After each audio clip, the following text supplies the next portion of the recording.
안녕하세요. 역사를 사랑하는 박사입니다. 노르만디 상륙작전에 대해서 한번 알아보겠습니다.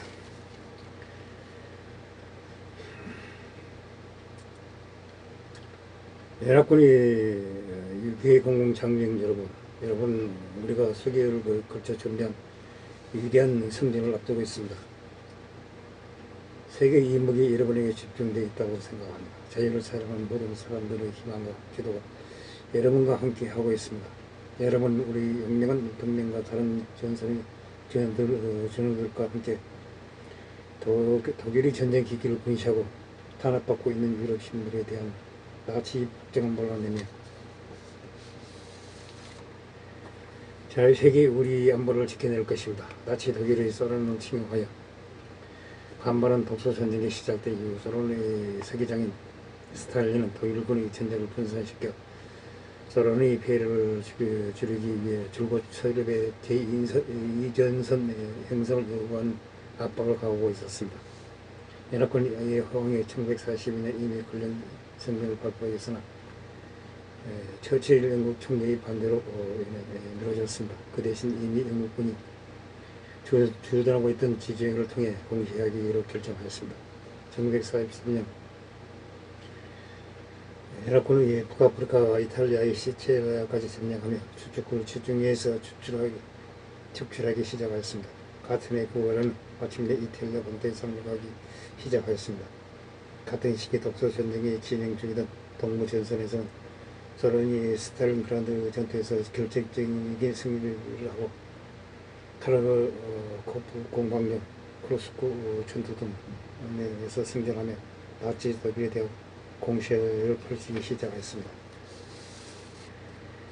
이렇게 전쟁이 바뀌고 동쪽 전선의 공격을 메우기 위해 나치 독일의 서부 전선은 지킬 수 있는 병력만 남기면 된다고 판단하여 미군을 동부 전선으로 옮기면서 서부 전선이 약해졌고 소련 측도 서방 측 연합군을 향해 빨리 이번째 전선을 열어달라며 독촉하고 있었습니다.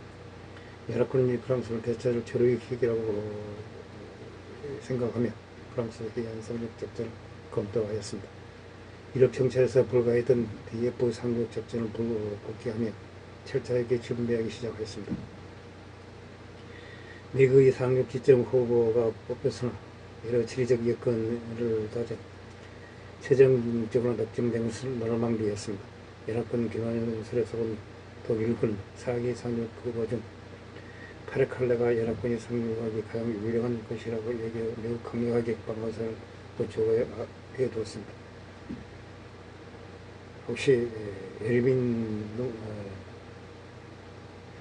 모르니 에르민 눈매를 노랑디 방면 수비사령으로 임명해 노랑디에도 칼레만큼이 아니지만 길이와 질의 상륙전의 접근을 막는 철근 등 유효한 방어선이 존재하였습니다. 아이젠하워 장군은 몽고메리 지휘하에 연합군 오마하이타, 골드와 소드 주로 해변으로 상륙하기 시작하였습니다. 이 과정에서 독일군에 대한 수많은 폭격이 수반되었습니다. 작전 자체는 성공했으나 오마하 해변에서 극심한 피해가 발생하였습니다. 때문에 이후 여러 매체에서는 노르만디 상륙전을 다룰 때 가장 인지도가 높게 인용되고 있습니다. 노르망디 상륙은 빠르게 상륙 거점을 확보해야 했던 만큼 역사상 가장 큰規模의 상륙작전이었습니다. 약 16만 명의 병력이 작전 당일 영국 해협을 건넜습니다. 이를 위해 총 6,939대의 함정이 동원되었습니다. 이 전투에서 승리한 나치 독일의 점령하였던 프랑스를 비롯한 서유럽의 해방의 첫 발걸음이 되었습니다. 나아가 이후 서부 전선에서 연합군 승리로 인해 동부 전선에서 스탈린그라드 크루스크 전투급의 나치 독일의 최종적인 패배에 기여한 전투 소련은 이 동부 전선에서 큰 피해를 보고 있었습니다. 유럽에서의 제2전선의 구축을 영미 연합군에서 계속해서 요구하고 있었습니다.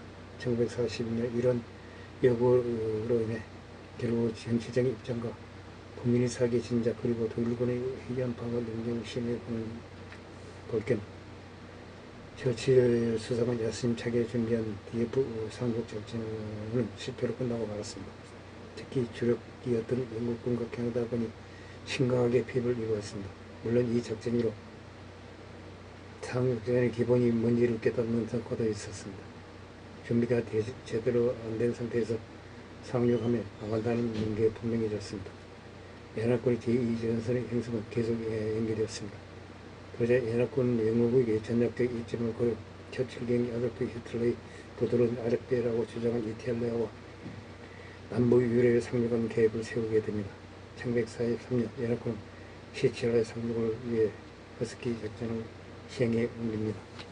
연합군이 시칠라 그리고 이탈리아 본토에 상륙하자 이탈리아 정부는 겉으로는 히틀러에게 편에서 전쟁을 하겠다는 선언을 했지만 동시에 몰래 연합군과 교섭하고 있었습니다.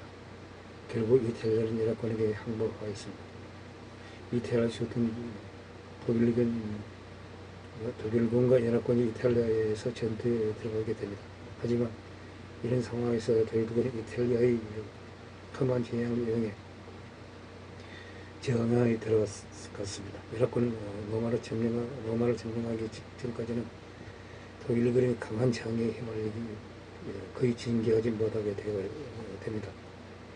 그러나 1943년 1월 연합군 수뇌부가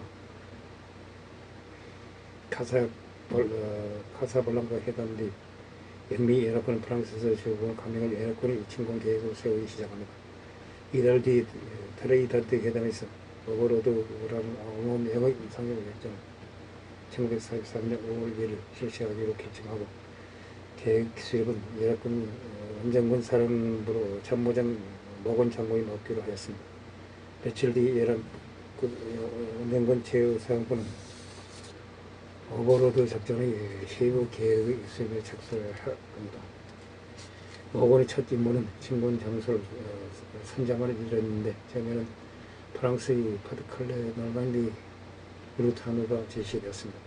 결국 노르망디가 선정되었는데 파드칼레는 영국과 매우 가까운 곳에 위치하고 있어서 상륙작전 펼치기에 이상적인 지형이 아니었습니다. 독일군은 이미 유시아를 마친 곳이었으며 탱크와 중장비가 상륙하기 어려운 지점으로 보루되었다고 합니다. 브루타누는 다른 지점에 비해 상륙하기 좋은 해안가를 가지고 있었지만 이곳을 상륙하면 연합군의 보급선이 지나치게 길어지고 너무 서쪽에 있어서 독일로 진격하기 힘들다는 이유로 보루되었습니다. 결국 노르만디가 최전투로 장소를 뺏겼습니다. 이유는 확실한 정점은 없지만 특출난 단점도 없는 무난한 곳이었다고 생각되고 있습니다. 상륙지를 노르만디로 결정한 이후로 연합군은 본격적인 작전 계획을 수립했던 격점은 오늘 필요한 물자 생산, 준비 박차를 가합니다. 상륙 지점 추측이 가능해질 경우 피해를 물을 실패가 될 확률이 높았기 위해서 연합군은 보디가드 작전, 포티투 작전 등 전체적인 병력 군로 상륙지를 설계하기 위한 각종 기만 작전에 들어갑니다. 나치 독일 사령부는 상륙 경치는 보이는데 어딘지 모르게 되어 선택과 집중을 못하는 상황이었습니다. 독일군이 미국으로 들어온 장군이 패튼이었습니다.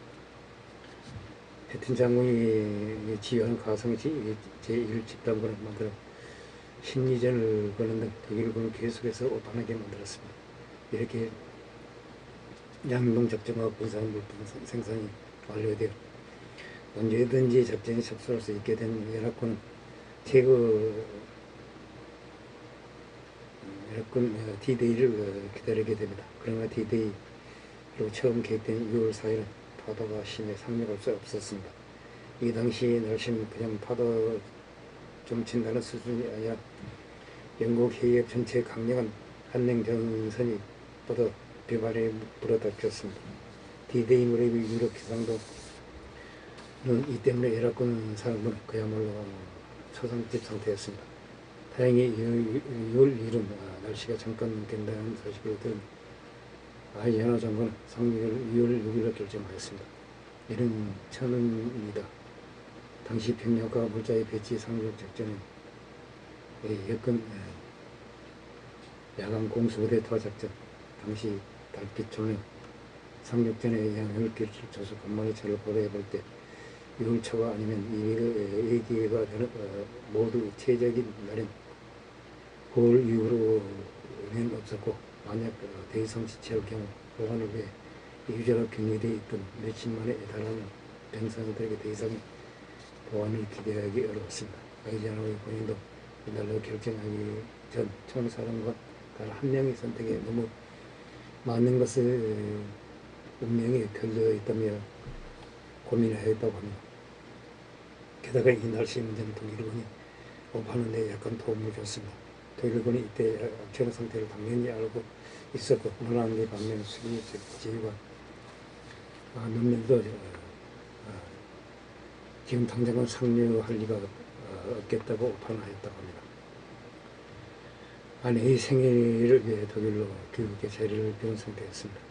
연합군의 친밀한 작전 조면은 D-Day 상륙에 구간된 것이 아니었습니다. 수개월 전부터 이어진 기만 작전을 포함하고 있었습니다. 우선 전력 분산을 위해 노르웨이 지역에 상륙한다는 정보를 올렸습니다.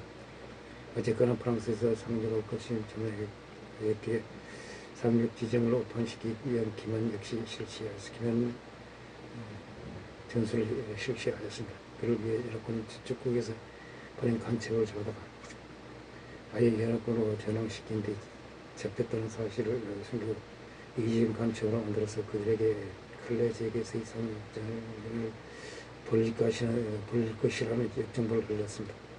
독일군 이를 확인하고자 영국의 도보 항을 정찰해 봤습니다. 진짜로 막사 각종 군용차 선박 항공미들이 700여 있었습니다. 하지만 이것은 모두 다 유작이었습니다. 군용 장비들 진짜가 아닌 고무와 나무로 만든 영화 소품들이었습니다. 이나 지금이나 미국 영화 강국이었는데 이걸 전역에 아주 잘 한명한 것이었습니다. 게다가 그게 지휘관 당대의 명장인 조지 패튼 장군이었습니다. 독일은 철석같이 밀었다고 합니다. 연합군은 일부러 그렇게 했는데 공격하기 쉬운 곳에 공격한다고 하는 거짓말에 대해서 잘 속는다는 것을 이용하였습니다. 그리고 연합군은 작전 당일에도 추가적으로 페이크를 쳤습니다. 손바닥 마른 크기의 음악지를 대량으로 하다가 수송기에 싣고 칼레 상공을 알면서 마구 포고가 됐습니다.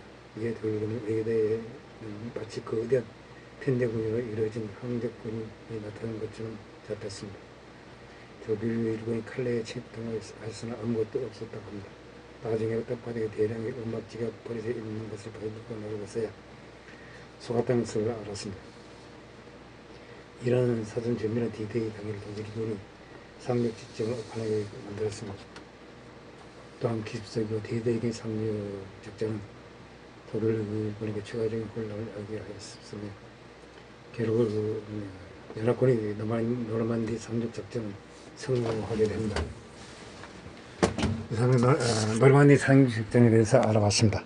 항시 부족합니다. 양해 부탁드립니다. 감사합니다.